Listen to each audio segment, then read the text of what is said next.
Buenas tardes a todos. Bienvenidos a quienes se pudieron conectar hoy.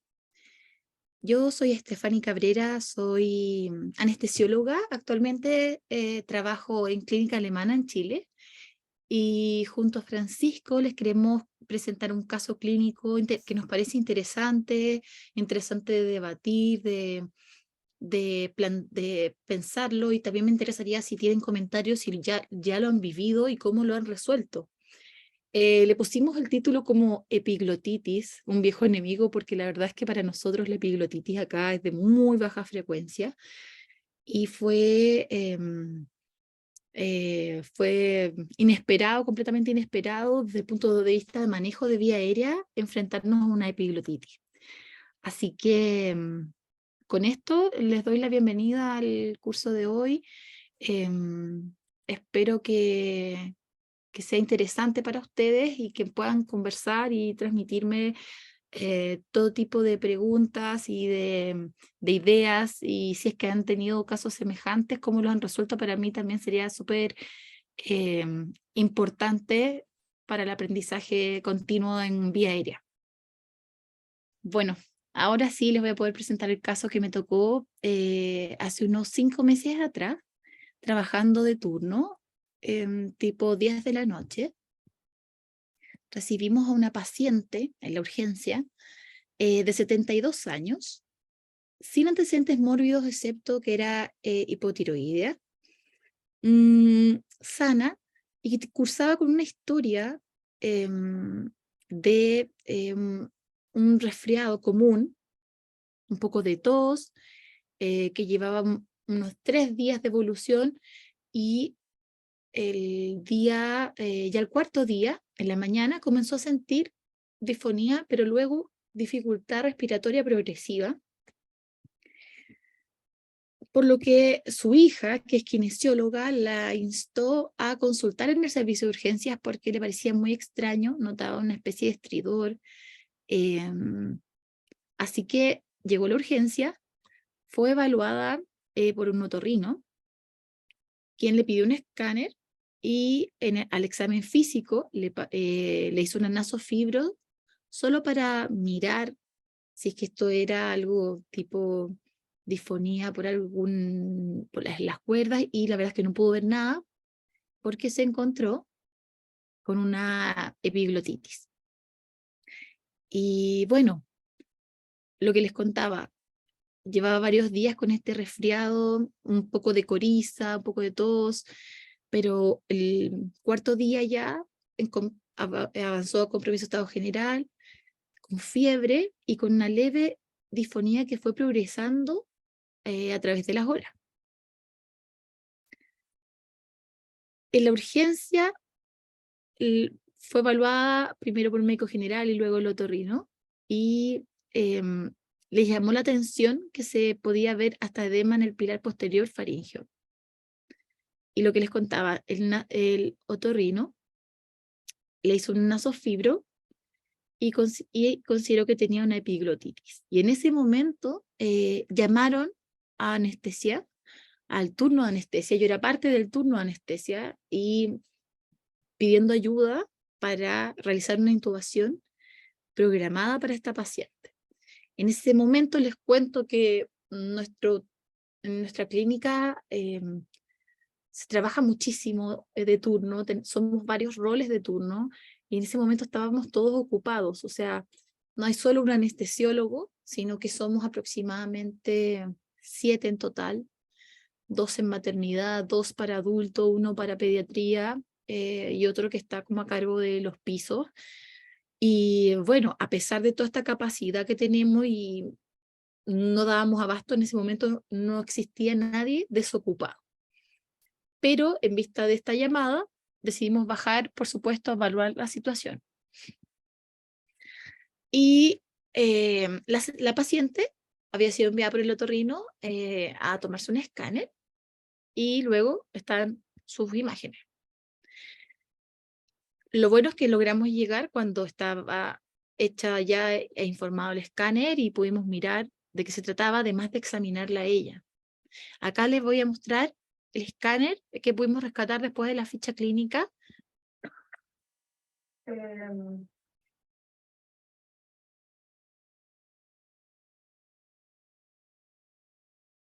Si logran ver, por aquí aparece aparece la epiglotis enorme y un espacio reducido, muy, muy, muy pequeño, que va quedando de vía aérea.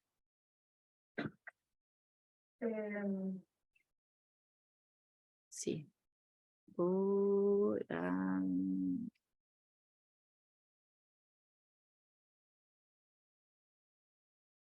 Bien.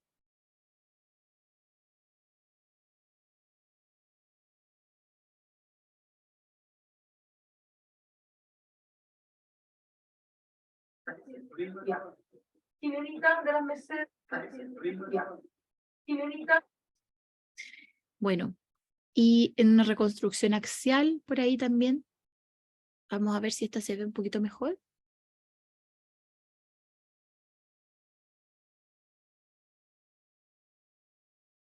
En esta no se nota tanto. Entonces, lo primero que pensamos, esto fue a las 10 de la noche, con personal entrenado, pero todos ocupados en urgencias, uno en un paciente neuroquirúrgico, otro en un paciente pediátrico. ¿Qué hacemos con esto? No tenemos, en ese momento no teníamos pabellón disponible, no teníamos personal disponible, no había anestesiólogo disponible, y esta paciente estaba en la urgencia, pero de cierta manera era una bomba de tiempo. Nosotros sabíamos que si dejamos que siguiera su curso natural, esta paciente iba a perder por completo su vía aérea y probablemente iba a ser imposible de intubar. Por lo tanto, le dimos la prioridad y evaluamos el escenario que teníamos disponible. Lo primero que nos planteamos fue cuál sería el mejor lugar para manejar este caso. En el box de reanimación de urgencia o en pabellón. Para nosotros como anestesiólogos, por lo menos acá, y creo que ustedes también pueden compartirlo, el mejor escenario siempre es nuestra casa, que es pabellón. Tenemos de todo, sabemos dónde están las cosas, tenemos personal entrenado, tenemos enfermeras que se manejan, TENS o técnicos de anestesia que están con nosotros, que se manejan y tienen experiencia. En cambio, cuando salimos a otras unidades, tenemos el problema que muchas veces el trabajo en equipo es difícil congeniarlo con personas con las que no hemos trabajado antes, menos en casos difíciles y complejos. Pero en ese día lo que decidimos hacer fue hacerlo en el reanimador de urgencia, pero como era un manejo de vía aérea difícil, anticipado, llevamos para allá todos los implementos que pensamos que podíamos necesitar, desde videolaringos con distintas hojas, ambuscope, tanto el slim como el tamaño normal, distintas hojas de laringo tradicional. Llevamos cánulas de alto flujo que no usamos, pero las teníamos. Armamos máquina, anestesia, aspiración, tubos de distintos tamaños, además de tener un set de crico y también tener el buggy, el bisturí y un tubo 6,5, además de tener el otorrino que estaba al lado nuestro, que no era una menor presión, porque tengo una impresión personal que quienes examinan la vía aérea constantemente creen que tiene las mismas competencias que tenemos nosotros para intubar a los pacientes, cosa que no es lo mismo. O sea, varias veces nos ha tocado a nosotros hacer intubaciones vigiles o intubaciones difíciles con el otorrino al lado, pero no al lado esperando nuestra instrucción, sino que al lado esperando protagonizar o quitarnos el procedimiento. Entonces, pero él estaba ahí al lado y a cada cierto tiempo había que calmarlo, de que todo iba a estar bien. Además, chequeamos que el personal que estaba ese día, tuvimos muchísima suerte, si no habríamos tenido que conseguir otras personas que nos ayudaran. Pero el personal de urgencia tenía experiencia en manejo de vía aérea. Por lo tanto, nos estuvimos súper bien adaptados. Entonces hicimos un chequeo completo de todo lo que teníamos, drogas, medicamentos, todo, absolutamente todos los insumos, como componente humano, distribuimos roles y planteamos ciertos planes. Nuestro primer plan era obviamente una videolaringoscopía. Esta paciente era una paciente delgada, ya cuello delgado, se había operado previamente sin problemas con la anestesia, pero tenía esta epiglotitis, por lo que pensamos, bueno, nuestro primer plan va a ser dormirla y teníamos la duda, lo hacemos despierto, lo hacemos dormido, pero nos pareció que era ventilable y al parecernos que era ventilable, decidimos intubarla, o sea, intubarla dormida. Cuando decidimos eso, dijimos, bueno, nuestro primer intento va a ser la videolaringoscopía.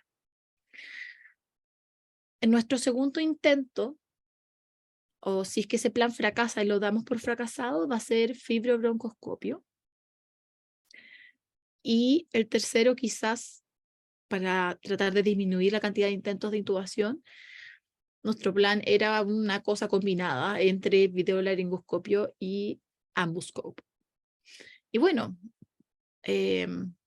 hicimos un primer intento con el videolaringoscopio y lo que vimos fue nada. La verdad es que no vimos nada. Vimos una pelota grande, que es lo que ustedes pueden ver en la pantalla. Y no era, tenía aspecto friable, no tenía yo no tenía por lo menos la sensación, yo era la operadora en vía aérea, bajo una compañera a ser como la segunda operadora. Yo no tenía la sensación de que era tomable porque se veía muy friable. Si bien traté de avanzar la hoja Dibley para poder tomar la epiglotis, era una masa que ya no tenía ningún tipo de forma y tenía la impresión de que si la tomaba podía sangrar o podía dematizarse más y quizás íbamos a perder inclusive la ventilación, que siempre fue fácil. Por lo tanto, siempre estuvimos en un área de seguridad, en un área de confort, tranquilos, saturaba bien, pero bueno, en el primer intento no la pudimos intubar. Ahí hubo que calmar un poco el otorrino y decirle, ¿sabes qué? Vamos a hacer un segundo intento, vamos a optimizarlo todo, vamos a cambiar lo que estamos haciendo, pero no hay ninguna emergencia porque ella está, si bien está dormida, la tenemos con droga y todo, tenemos también brillo en el caso que queramos despertarla, pero además se ventila fácil y satura 100% y satura 100% durante todo el procedimiento. Entonces, el segundo intento, cambié el plan porque me pareció que no era fácil entrar solo con el fibro, así que decidí saltarme al plan C que habíamos pensado, que fue intubar con el videolaringoscopio, con la hoja Dibley, y además, pero usar el ambuscope como una especie de buggy con cámara, ¿ya? Y fue lo que fue exitoso. Fue nuestro segundo intento, fue exitoso, logramos intubarle. Lo que ustedes ven ahí a la izquierda y en la parte inferior izquierda es el tubo endotraqueal que pudimos pasar, que fue un tubo 5,5, pero fue suficiente. No pasó nada más. Hicimos una prueba primero con un tubo más ancho y no, así que estuvo bien ese tubo. Y bueno, con el videolaringoscopio, entonces lo que hicimos es que mi compañera de turno hizo la videolaringoscopía y yo entré con el fibro, tratando como de cabalgar esta masa, lo cual fue bastante difícil, pero finalmente se logró.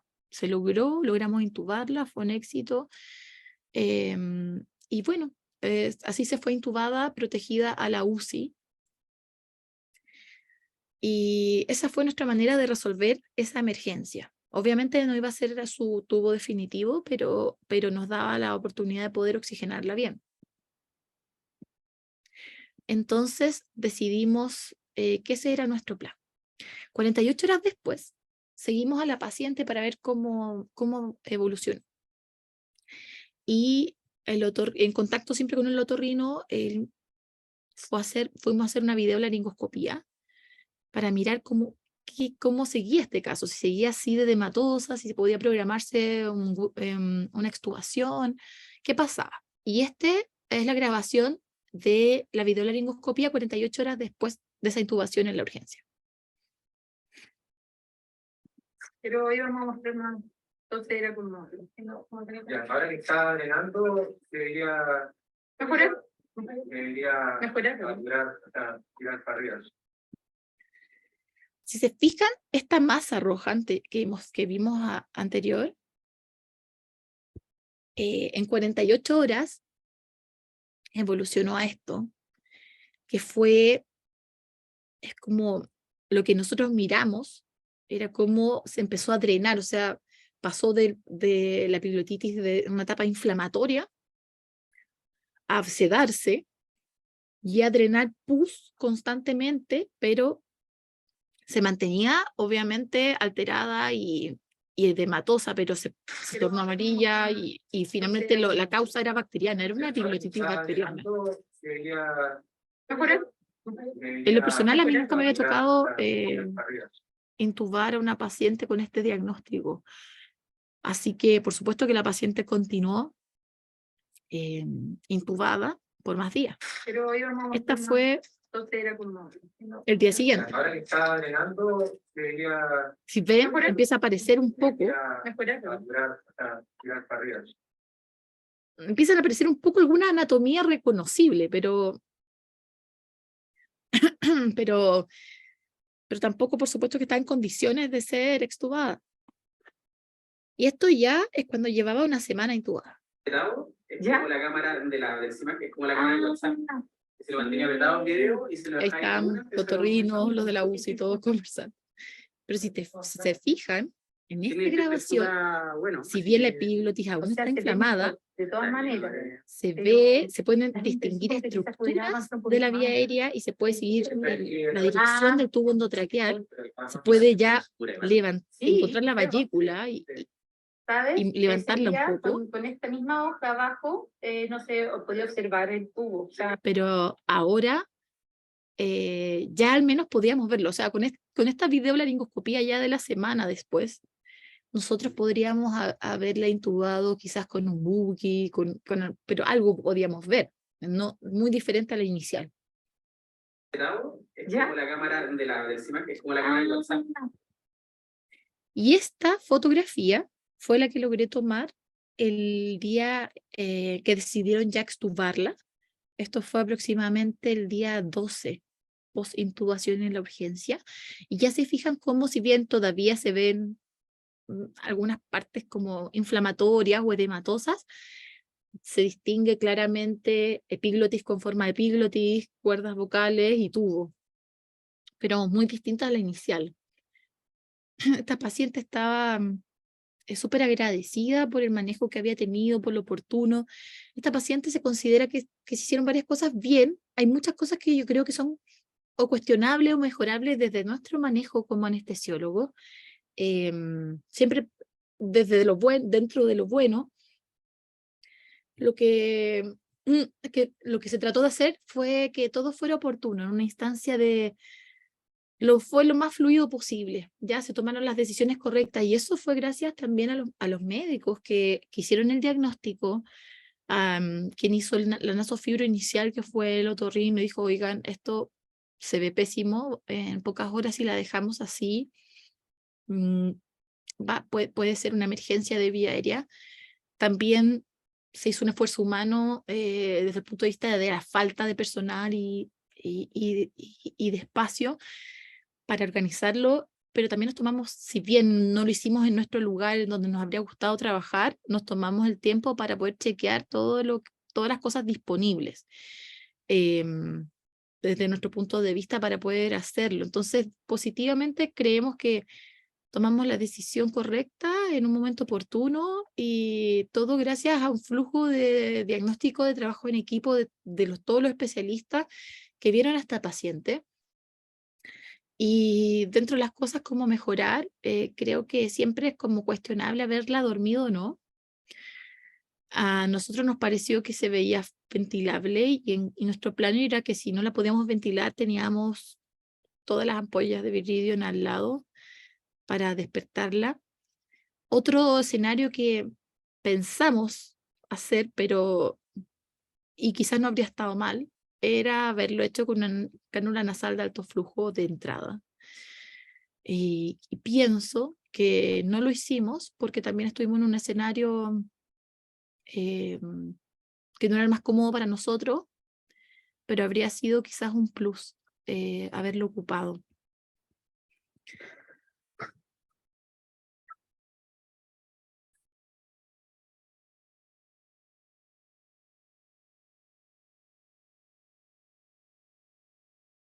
Así que más que nada esa es la presentación del caso. Me gustaría saber si hay preguntas, si alguien tiene alguna pregunta que quiera compartir respecto a este caso clínico. Por ahí de repente si Francisco me comparte las preguntas o si es que hay personas que quieran escribir por el chat. Creo que tenés algunas preguntas en el chat. ¿Me Ah, escuchás? perfecto, las voy a ir a revisar. A ver si tenés algunas. Y es habitual que en los departamentos de emergencia llamen a los anestesiólogos ahí en la clínica. Acá sí. Acá está muy marcado, porque, bueno, acá si hay una vía aérea difícil, nos llaman de entrada. Antes nos llamaban a todas. Yo no sé cómo es en los países, en los otros países de Latinoamérica, pero acá en Chile, en general, la vía aérea es considerada como nuestra. Y hace años atrás, cuando yo recién llegué a trabajar a la clínica, nos llamaban por todas las vías aéreas. Pero luego los becados de urgencia, los urgenciólogos, le hicieron como un improvement, como que mejoraron el plan de estudios de urgencias con pasadas por anestesia, rotaciones constantes por anestesia, y ellos, te diría que en general adquirieron su propio videolaringoscopio y en general tienen buenos manejos de vía aérea, pero cualquier vía aérea que ellos consideren por definición difícil, nos tienen avisados, nos avisan. Así que sí, nosotros siempre vamos, a la UCI también, los usiólogos acá tienen muy buen manejo, ellos intuban a todos sus pacientes, pero cada cierto tiempo llega un caso difícil y ellos ya te tienen avisado. Sí, se usa acá. No sé cómo es en otros países o en Argentina. Ajá. Y dime otra cosa, ahí ¿vos te acordás cuando se presenta la paciente ante tu persona, cuál era la situación clínica de la señora? ¿Estaba Sí, taquicárdica, hipoxémica, estaba yo la normal? vi. La verdad es que, mira, yo ese día me iba a las 8 terminaba mi turno a las 8, pero era las 9 de la noche y acá en chileno decimos, teníamos la escoba en pabellón, teníamos un desastre, con muchas urgencias, por lo tanto me quedé. Y llamaron y nos dijeron, hay una epiglotitis en la urgencia, necesitan un anestesiólogo urgente. Y dije, chuta, yo me voy, pero voy a pasar a mirar qué tan urgente es esto.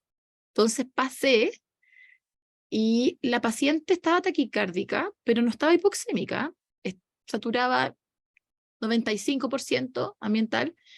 Eh, si tú la mirabas, no te parecía, o sea, no tenía relación con la imagen del videolaringoscopio que les mostré.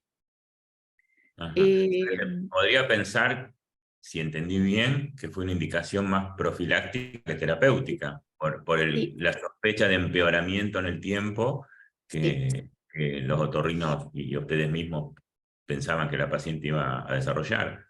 claro, en este caso fue lo que yo la clasificaría como una vía aérea difícil anticipada, y que iba a ir empeorando.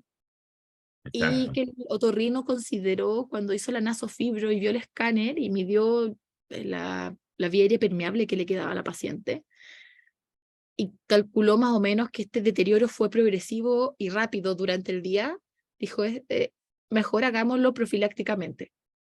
Perfecto. ¿Conocían Así las horas que, de ayuno que tenía la paciente? ¿O lo ¿cómo? tomaron? ¿Conocían las horas de ayuno previo o lo tomaban como una estrategia de inducción de secuencia rápida dentro de toda esa planificación? Fue una secuencia rápida, pero esta paciente o sea, se consideró, disculpa, hacer una secuencia rápida, pero no fue secuencia rápida, porque tenía ayuno. Como se sentía tan mal de la garganta, no había comido. Entonces, o sea, para nosotros mejor, porque nos facilitó las cosas, la podíamos ventilar. Así Bueno, que, justamente, por eso te pregunto, como en algún momento mencionaste que era ventilable, y que es un sí, poco lo que sí, sí, vino sí. a No, dormirla, ¿no? Porque tenían esa... claro, pero tuvimos nosotros la fortuna de que ella, como se sentía pésimo, no había comido nada y había tomado un vaso de agua hace 4 horas, entonces la teníamos en ayuno. Ajá. Y Así que habitualmente en la unidad de urgencia, cuando lo llaman a ustedes, ¿qué fármacos usan? Obviamente que pueden variar por los estados claro. hemodinámicos, recuperadores neurológicos pueden variar. En este tipo de casos, ¿qué seleccionan? ¿Como Mira, inductor, como analgésico central y como bloqueador? nosotros en general usamos mucho propofol, fentanilo en la urgencia, cuando vamos a urgencia, y succinilcolina, a pesar que no les gusta mucho. A diferencia de los urgenciólogos, que ellos siempre inducen en la urgencia con etomidato, fentanilo y rocuronio. Ajá. Eh, ¿Es un patrón parecido al que usan en pabellón? Para mm, otros países, pabellón es el quirófano. Pabellón sí, es sí, sí. idioma Bueno, chileno.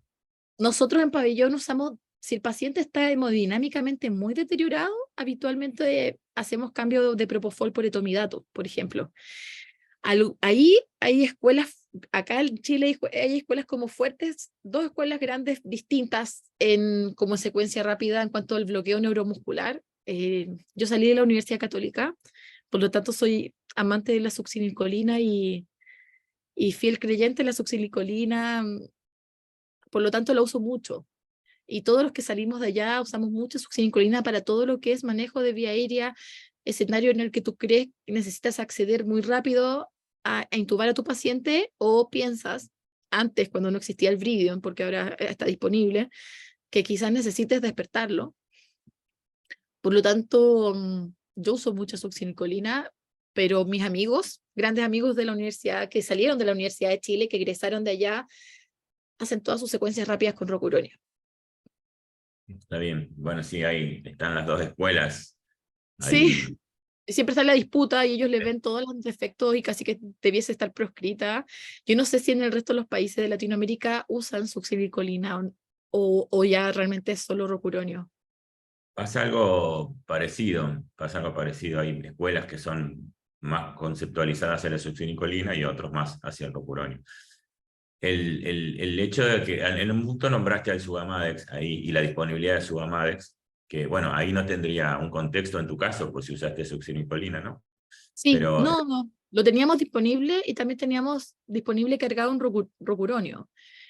Eh, pero no, o sea, en este caso usamos solo succinilcolina, pero como nos tomamos el tiempo de tener todas las posibilidades de drogas, quizás, no sé, por si acaso teníamos cargado igual rocuronio y teníamos las ampollas al lado de Vridion en caso de que debiésemos despertarlo. Nosotros igual nos cuestionamos si debimos, por ejemplo, haber usado una cánula de alto flujo. bueno, Eh, ahí yo tengo una pregunta. Supongamos que llevar una cana de alto flujo a una unidad de urgencias es complejo o que es un lugar que lo dispone y no lo usaron. ¿Por qué no usaron una cánula de bajo flujo? Eh, bueno. Tiene diferencia en cuanto a un gas acondicionado versus un gas no acondicionado, pero también estira el periodo de apnea en algún punto y mejora la reserva.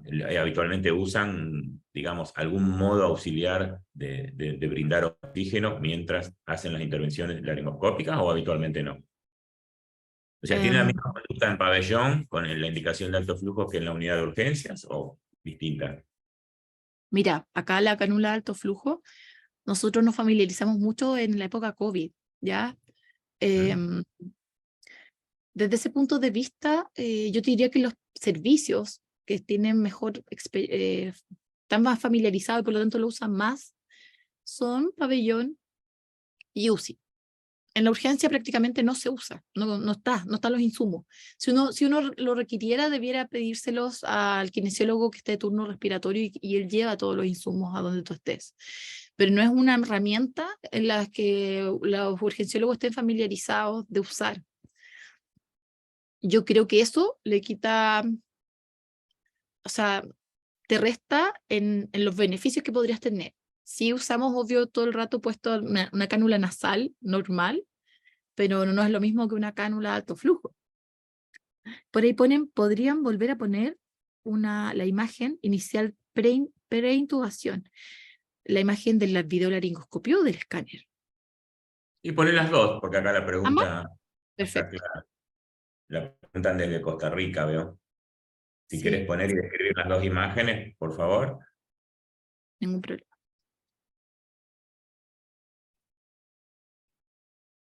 Y creo que no habría estado de más. Acá todavía, independiente de que la clínica alemana es una clínica privada, igual hay temas de costos locos, costos respecto a cosas. Por ejemplo, acá las cánulas de alto flujo son caras para el paciente. Por supuesto que si creemos que deben de ser usadas, las usamos igual. Pero en ciertos pacientes fuera de nuestros servicios, en donde se ha planteado usarlas, por ejemplo, en endoscopía, en donde llegan pacientes obesos mórbidos a estudiarse para sus cirugías bariátricas, ha habido problemas como del pago del insumo de los pacientes. Entonces, finalmente, ahí hemos ido, si debemos de usarla, lo hacemos, porque la seguridad de los pacientes está por sobre el costo, después se verá el costo. Pero temas como que tiene la cánula de alto flujo, que no todos saben armarla, en un horario inhábil, no siempre están las personas que están capacitadas para armarla. Nosotros tenemos la fortuna de que tenemos kinesiólogos y anestesiólogos que sabemos armarla. Por otro lado, no está familiarizada en todos los servicios, en el servicio de urgencia no lo está, y yo pienso que es desde el enfoque de que ellos intuban de emergencia. Habitualmente no pasa esto de intubar de forma programada, por lo tanto no se plantean el uso de la cánula. Y está el tema, por último, del costo, pero es una gran herramienta que yo pienso que pudiésemos haber usado. Ya yo la evalué, le hice la ecografía también cervical, que con el ecógrafo de ahí para ver membrana cricotiroidea en caso de tener que hacer un acceso infraglótico, pero no sé si nos confiamos, pero apostamos a que nos parecía que era fácil de ventilar. Si teníamos dificultad para ventilarla y sabíamos y no podíamos intubarla, la íbamos a despertar. Y en el peor de los casos teníamos un set de crico, y en el peor de los casos teníamos además del fibro y del videolaringoscopio, estaba el recurso del otorrino que estaba al lado nuestro, al cual no lo dejamos hacer nada al final, pero fue el Compañía. caso. Dejaron ¿Cómo? que lo dejaron que les haga compañía. No, pero está bien. Compañía, sí, sí. O de repente Parece se que ponen como a relatar, como los relatores de fútbol, así como lo que están mirando, que uno sabe. No sé si a usted le ha pasado, tú estás viendo y no puedes intubarlo porque en verdad es muy difícil. Dice, bueno, sí, ahí está la epiglotis y no se ve nada del aritenoides, pero si quizás te metes, y uno ya está haciéndolo todo, pero claro, él también tiene la ansiedad de intubar al paciente, pero hay que mantenerlos controlados porque uno es el que está liderando. Si uno en algún momento no se siente capacitado, no tiene la formación, en mi caso, en mi turno, en ese día, que éramos 7 anestesiólogos, yo era la persona con más experiencia. Participo desde que era becada gracias a la IDE, en todos estos cursos de vía aérea de entrenamientos. Luego de ser alumna fui profesora, después hice una formación en España de fibro, y sabía que dentro de los que estábamos ahí, yo era la que tenía que intubar a esta paciente. Así que, y creía tener mejores condiciones para hacerlo, y teníamos los planes todos tranquilos, y tenía una muy buena anestesióloga que es amiga mía al lado también. Así que tenía toda esa tranquilidad. Bueno, eso es muy bueno porque marca dos puntos interesantes, y uno es que para este tipo de casos es ideal que esté presente el más hábil y experimentado y competente de la sala, de los disponibles. Y también dijiste otra cosa que es interesante, que siempre planearon el caso de manera de hacer la menor cantidad de intervenciones posibles. Si una paciente per se que no tiene una vía aérea superior normal, sino que ya viene desde el vamos enferma, ¿no? Los fármacos y las estrategias seleccionadas del plan A es una pregunta que la respondiste, veo que está aquí. Las drogas para la inducción también la respondiste. El diagnóstico fue una epiglotitis por nasofibroscopia. Y acá hay una pregunta que ¿Ya? dice, hay una persona que dice si, que creo que algo comentaste, no me acuerdo, si se habían planteado una discusión entre vigil dormido. Me parece que algo Ah, así. sí, sí, ¿Querés lo comentar? pensamos. Y ¿Sabes qué? No lo comenté ahora en el caso cuando lo presenté, pero otra de las cosas que quedamos discutiendo antes y después, ¿ya?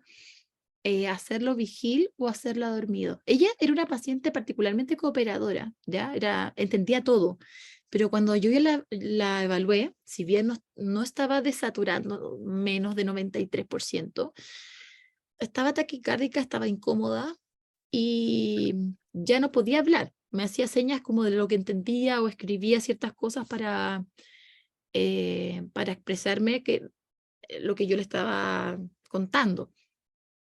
Entonces, en ese momento, en la urgencia, me pareció que quizás era difícil la decisión. Pienso retrospectivamente que podríamos haber hecho quizá un intento de intubación vigil. En ese momento yo tuve dudas de que ella, con esta sensación ya de ahogo que tenía, fuese a cooperar lo suficiente para la intubación vigil. Por lo tanto, por eso nos inclinamos a hacerlo dormido. Pero era una estrategia, yo pienso, quizás, que debió haber sido el plan A, porque haberle dado al menos una chance.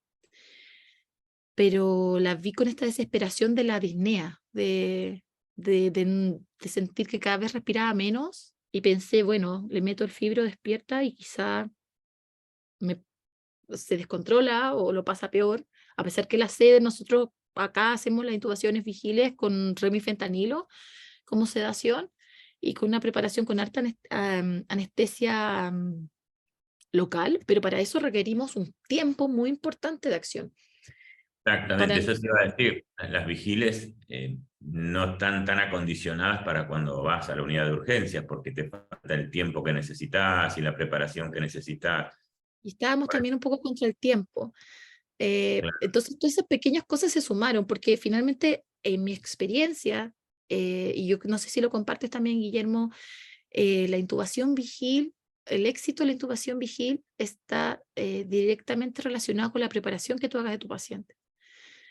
Cuando uno no espera el tiempo apropiado, habitualmente no lo logras. O sea, la clave del éxito es una buena preparación, un paciente cooperador y por supuesto la expertise del operador, pero tú puedes ser súper experto, pero si no le das el tiempo apropiado de preparación, no anda. Exacto, o sea, hay menos condiciones para una vigil en una unidad de emergencia que en un quirófano con la planificación. Completamente. Desde la camilla en la que está sentada, desde que yo ahí sí que no teníamos la primea para poder programar el remifentanilo. Desde muchos puntos de vista sentíamos que era más hostil aún intentar una vigil abajo en la urgencia. Coincido Así con que, vos, por el escenario clínico que tenías enfrente, ¿no? Yo coincido con vos. claro, Está la pregunta acá hecha en el chat de un colega mexicano que dice si lo habían tenido en cuenta en la discusión. Yo creo que la situación vigil requiere de mucha planificación, tiempo, espacio, colaboración del enfermo, un team distinto por ahí al que tenés en una urgencia. En fin, estoy de acuerdo en cómo lo hicieron ustedes. sí, A yo ver, la verdad es que coincido con que lo planteamos, fue una idea presente, pero la descartamos por todo esto que conversamos ahora, por lo que bien tú señalas y también un poco son pequeños escenarios clínicos que se te van sumando. Esto que sí es verdad que está súper claro que necesitamos tiempo, pero a la vez de mirarla a ella que está bien, pero está como en un punto frágil y estaba con esta disnea y con esta sensación de ahogo, y me dio la impresión clínica de que no iba a cooperar su 100%. Y sumado que estábamos en urgencias, en un escenario no grato y no con tanto tiempo disponible, finalmente no lo hicimos. Pero ese fue el motivo por el que no hicimos la intubación vigil. ajá. En el primer intento que fue frustro, ¿no? Me acuerdo que me Sí, fue dijiste que frustro. fue con una Sí, violetimoscopía hipercurva frustrada. La sí. violetimoscopía fue difícil en el sentido que no veían bien como para hacer el abordaje con el tubo. En el segundo intento hicieron un doble seteo, sumaron al video la fibroscopía, así fue, ¿no? Sí, así Sí. fue. Y ese Ajá. fue exitoso. En ese entretiempo, ¿Cómo se llevó cómo estaba la saturación? ¿Tuvieron que ventilarla, decidieron meterse Sí. directamente ¿Cómo fue? ¿Te Mira, acordás? en el entretiempo igual hubo discusión porque tú sabes que cuando hay una emergencia, si bien tú tienes un plan y uno quisiera que todos estén en tu misma página, no siempre estamos todos en la misma página y hay que incluso mantenerles la calma al resto, ¿ya? O sea, como que, por lo tanto, en el primer intento que fue frustró y que voy a poner la imagen a ver si se ve por aquí, eh, ese, em, la, el otorrino, yo entré y el otorrino me insistió muchísimo en que tomara esa epiglotis. Y la verdad es que yo la vi y dije, esto no es tomable, podría intentarlo, pero la señora se está ventilando correctamente, no estamos en una emergencia, creo que lo mejor es no manipular esa epiglotis porque puedo dematizarla más y voy a arruinar un intento, o sea, voy a agregarle daño a algo. Así que dije, prefiero tratar de volver a entrar con el ambuscope sin manipular esa pelota, porque ahí hay una foto, me habría encantado poder grabarlo, y esta foto se la debemos a una becada de urgencia que fue a mirar cómo se manejaba este caso, pero no se nos ocurrió documentarlo en ese momento para nada, entonces dijimos, bueno, o sea, yo dije en mi mente, no, no le voy a hacer caso, Torrino, pero voy a hacerlo a mi manera porque la verdad es que lo que yo quería era disminuir la cantidad de intentos en su mayor expresión, solo manipular lo menor posible esa vía aérea que ya estaba muy, muy, muy inflamada, no sabíamos la causa y no quería perder lo que teníamos asegurado, que era su ventilación, que finalmente era lo crítico. Así que entre medio la ventilamos y la ventilamos con una cánula Mayo.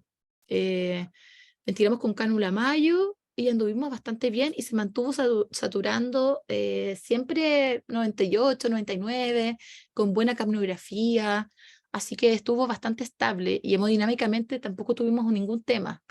Así que yo creo que la debemos haber ventilado como unos 2 minutos más, entre que armaban el fibro, o sea, estaba conectado, pero probar el tubo, movernos, decidir ya tú vas a, como nuevamente yo tenía más experiencia con el fibro, yo voy a hacer el fibro y mi otra colega anestesióloga va a hacer todo el video laringoscopio, el movimiento con el video laringoscopio y la coordinación, profundizarla un poquito porque le vamos a volver a, ahí ya, ahí en este momento yo ya le administré rocuronio, porque veíamos que se ventilaba y que la verdad es que íbamos a hacer un segundo intento y queríamos las mejores condiciones.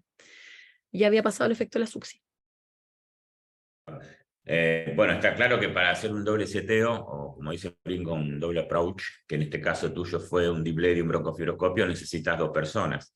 Eso es una de las limitaciones que tienen, sobre todo si tienen que salir fuera del quirófano, ¿no? Tienen que ir 2 personas hábiles. Además, esta colega tuvo que bajar y dejar a su Ahí está. paciente con el becado de anestesia, porque yo estaba fuera de turno, pero ella bajó y lo dejó con un becado de anestesia más una enfermera y se quedaron ahí mientras regresaba. Bueno, acá hay alguien que escribe que dice que es una excelente presentación, para que te pongas contenta, y que fue muy buena la planificación según su mirada, ¿no? Ah, bueno, Y gracias. ¿supieron el diagnóstico después? ¿Cómo evolucionó la enferma? ¿Te acordás? O cuando pasa terapia un poco ustedes pierden ahí el... No, cuando pasó a terapia le seguimos un poco por aquí. ¿Te acuerdas? Esa fue, te voy a poner nuevamente esta fue a 48 horas después. Porque este se intubó un sábado y esta pidió la laringoscopia fue el lunes, por la tarde. Em, Y y luego, la pilotitis, ¿la es una tuvieron? epiglottitis bacteriana. Lo que sí yo me perdí por ahí, qué bicho fue exactamente, pero era bacteriana 100% y se abscedó. Y ese absceso empezó a drenar. Pero da la impresión como que quizás pudiera avanzar. Eso ya fue unos días después, Ah, también días después. Sí, me Y, acuerdo que mostraste esa. y este ya previo a la extubación. Perfecto. Por ¿No? suerte Sí, no requirió de una traqueostomía, se pudo extubar y quedó... sí, pero estuvo intubada al menos 2 semanas, porque esa primera imagen que les compartí estaba realmente, era un absceso enorme y solo salía pus y pus y pus y pus. Así Tremendo. que Mira, acá fue hay que... tremendo. Para mí fue, la verdad, yo me encantaría, si es que alguien está en el chat y que haya tenido un caso así, me encantaría saberlo porque a mí no me había tocado ver una epiglotitis bacteriana de este tipo, así, abscedada. Es Ya. como la gama. Y así que eso. Pero, pero yo Son considero raros. que estuvo bastante bien manejado la UCI, en la unidad crítica. Sí. Ajá. ¿Qué te iba a decir? ¿Y cómo es la comunicación entre ustedes y los de UCI? Mira, siempre había no sé si una rivalidad o una pseudo hostilidad, yo no sé cómo es en el resto de Latinoamérica cuando uno va a entregar un paciente a la UCI, pero en los casos de vía aérea es una muy buena comunicación, porque saben que en nuestra área de expertise y se apoyan bastante en nosotros. En este caso, por ejemplo, yo cada vez que me avisaban cuando iban a hacer una videolaringoscopia para mirar cómo estaba, también la idea de ellos era hacer la menor cantidad de intentos y dejarla descansar y que se desinflamara, pero yo estuve muy bien conectada con ellos por este caso. Así que la verdad es que la comunicación es buena. Cuando se trata de vía aérea es muy fluido, cuando se trata de nuestra área sí, cuando hay áreas como mezcladas. Por Ajá. ejemplo, en otros escenarios clínicos, a veces hay, cada cierto tiempo hay roces y hay en todas las UCI del país, no tan solo en la nuestra. Siempre anestesia con las otras UCI y de repente tienen sus rivalidades o sus diferencias. Una relación más conflictiva, vos decís. Sí, sí, yo siento que después de la pandemia, y lo hemos comentado entre varios colegas, ellos se han vuelto mucho más amables con nosotros, porque Ajá. antes era ir muchas veces ir a entregar a un paciente desde la enfermera hasta el médico, como todo muy hostil. Yo no sé si en otros países de Latinoamérica también tienen ese tipo de relación, como, no sé si es rivalidad o que no entender nuestros tiempos en pabellón, en pacientes críticos, nosotros tenemos otras prioridades de manejo. Entonces, cuando entregamos un paciente, ellos tienen otra visión porque también tienen otra temporalidad de las cosas. Pero con el tiempo nos hemos conocido más y ahora yo diría que estamos bastante mejor, Bueno, bastante mejor. es bueno porque Sí. el trabajo en equipo es mejor que el conflicto siempre. Mira, acá Es que tenés... además acá el jefe de la UCI es un anestesiólogo. Ajá. Bueno, tú Entonces, sabes que hay países donde hacen las dos especialidades y claro, hasta el formativo es la misma especialidad. Pero bueno, sí, con cada país puede variar la relación.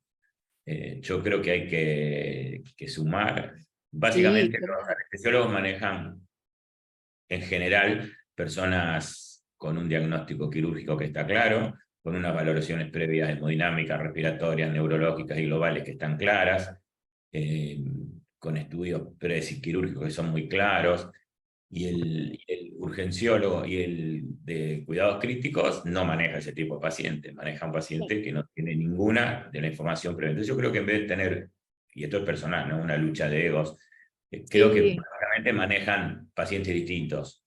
Entonces no hay un dueño, para mi mirada no hay un dueño de la línea aérea, no es ni el anestesiólogo, ni el de cuidados críticos, ni el de acá a la vuelta, ni el de la esquina. Cada uno tiene más hábito para manejar pacientes con diferentes circunstancias. Y creo que lo que suma es un poco lo que vos mostraste en el caso, que fue una buena planificación de recurso técnico, de recurso humano, de factor humano y un trabajo en equipo. Porque el sí, diagnóstico completamente. la intervención hacen los anestesiólogos, en fin, pero lo hacen en un departamento de emergencias y toman buenas El éxito, decisiones. claro, Y el eso es éxito lo que final hace del bárbaro. paciente se debió a un trabajo eh, de distintos equipos de trabajo, pero bien comunicados, finalmente. Buenísimo. Mira, acá tenés una persona de México que pone que no cuentan con succinicolina y hay otro que abajo dice nosotros no tenemos rocuronio. Entonces, más allá de las formas Ok, en que la gente está entrenada y aprende a usar las drogas, tiene una experiencia, también tiene mucho que ver cómo verás las disponibilidades, ¿no? Porque claro, vale mucho la pena que vos hables de un fármaco en el cual tu sitio no lo tiene disponible, y o sí, un dispositivo, y o una estrategia, en fin. Es muy distinto un lugar del otro, tal vez, por los sí. recursos, por las formas y las estructuras para trabajar. Pero Y yo siempre, Yo Sí, siempre a mis delegados les digo, y yo creo firmemente en eso, que uno primero siempre tiene que planificar su manejo de vía aérea según los recursos disponibles que tengas en donde trabajas. Y por supuesto que no significa conformarse, a través del tiempo tienen que tratar de sumar más dispositivos disponibles en el lugar que tú trabajes, pero siempre hay que adaptarse un poco a la realidad local, mientras tanto paralelamente uno lucha por mejorar las condiciones de cada lugar, pero también hay que hacer lo mejor que tú sepas hacer. Entonces, por ejemplo, yo tengo amigas o colegas, podría decirse, que no tienen tanta experiencia en fibro, pero se manejan mucho mejor, qué sé yo, no para este caso, pero con el videolaringo. Entonces, cada vez que hacen una intubación vigil, hacen con videolaringo. No está mal, y pienso que uno siempre debe de hacer lo mejor que sabe hacer y con los recursos que tenga disponibles, ¿ya? Y por supuesto, es muy, muy, muy importante, creo también, que siempre comunicar lo que uno tiene planificado, no tan solo a los colegas anestesiólogos, sino que quienes están trabajando contigo, sean enfermeras, TENS, quienes estén contigo, para que estén todos en la misma sintonía o en la misma página, como dicen los gringos. Tú, de cierta manera, cuando todo el equipo está informado, todos reman mejor.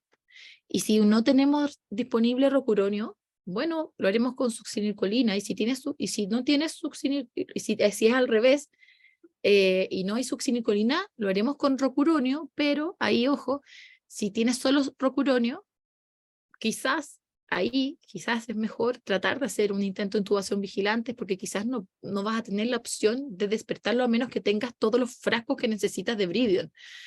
Entonces, por eso, según los recursos que tengan, yo siempre les recomiendo que lo planifiquen lo mejor posible. El plan lo vayan modificando según los recursos que dispongan y según la formación que tengan. Y por supuesto, como es dinámico, tratar de seguir entrenándose, y si no tienes expertise en fibro, hacerla. Yo cuando terminé la rotación, cuando egresé de anestesióloga, consideré que no me sentía tan sólida en fibrobroncoscopía si yo era, por ejemplo, la única persona posible disponible en un lugar de trabajo. Así que decidí formarme en fibrobroncoscopía y eso me dio seguridad y tranquilidad para el manejo de mis pacientes. Y pienso que eso también hay que tratar de estimularlo. Todos tenemos áreas que necesitamos desarrollar más que otras. seguro. O sea que yo tengo con el Sugammadex, allá le dicen Suga, bueno, nosotros acá le decimos el Suga, para ahorrar palabras. Sí. Y tiene un papel que no está claro todavía, al menos para mí, es justamente un escenario de no ventilo en oxígeno, porque el Sugammadex puede volver la ventilación, o sea, dar vuelta a un bloqueo profundo, eso está claro, cosa que no puede hacer la neostigmina con la dosis máxima, pero un paciente que tiene hecho un inductor, como vos dijiste, llámese tomidato, llámese propofol, eso no es antagonizable. Un paciente que tiene opioides o benzodiazepina o inductor pudiera tener la oportunidad de antagonizarse, pero yo creo que el Sugammadex no es la bala de plata en el escenario, y esto es personal. Tampoco la literatura lo muestra así en el escenario de can ventilate, can oxygenate, porque solamente es capaz de revertir uno de los múltiples agentes que la persona tiene, y eso puede seguir siendo aún más complicado, porque no es que el enfermo va a despertarse, solo va a volver a mover sus músculos respiratorios, ¿no es cierto? Entonces no sé si ponerle el 100% de ficha, como se dice acá, al hecho de tenerlo. Me parece que tiene sus virtudes, que usado con juicio clínico es excelente, ha movido a mucha gente a aumentar el uso de roscuronio por el hecho de tener antagonista, eso también es cierto, pero puntualmente en ese escenario de CBCO al menos a mí me deja No, y tecleando. actualmente la DAS tampoco lo tiene incluido como recomendación en los algoritmos de manejo de no ventilo, no intubo. Finalmente, el tercer paso es bloquearlo full, o sea, ponle full relajo, ponle full rocuronio o full el relajante que estés usando, ventilación con máscara facial y y si es que no lo logras ventilar, pasa al paso D, que es un acceso infraglótico. Así que Y en sí, este es verdad. paciente, acceso por delante del cuello con relajación full. E incluso si lo habían relajado y lo habían revertido con Sudamare, debería relajarlo full con otro que no sea ni rocuronio Claro. ni becuronio, ¿no? Por el hecho de que tenés todavía la capacidad de quelante del SUGA. En fin, hay mucha tela para cortar todavía con estos temas. Bueno, aquí yo no veo más preguntas. A ver, espera que quiero que no se me haya pasado. Todas las que te hicimos las contestaste muy bien. El caso es súper interesante. El caso es Yo la muy... verdad es que me sentía súper, nada, agradecida de haber sido invitada a Evalá. Para mí es un movimiento que se gestó y que me gusta mucho participar, de compartir conocimientos, de saber cómo lo está haciendo el resto de los colegas en otras partes. También estoy contenta de haberles presentado el caso. Creo que es un caso interesante a considerar y muy agradecida de las preguntas y nada, feliz de que se hayan podido conectar. Y más que nada eso, despedirse y nada, que tengan buena noche. Bueno, te agradecemos mucho la participación, que te hayas tomado el trabajo de presentar el caso, que de hecho, te repito, es muy interesante. Es un caso extraño, vamos a ser sinceros, es una patología extraña, pero bueno, como en todo carrera y con el paso de los años, uno siempre va exponiéndose a casos extraños que dejan mucho aprendizaje. Así que bueno, un abrazo muy, muy cariñoso allá a todos mis amigos de Chile y Gracias. nos vemos en la próxima. Y saludo al Pancho, que Sí, vos, espero el auditorio no que entender, haya logrado su objetivo. y sí va a entender. Bueno, listo Sí. entonces, nos Ya, vamos despidiendo. muy bien, Hasta la próxima. cuídense. Chao, chao. Chao.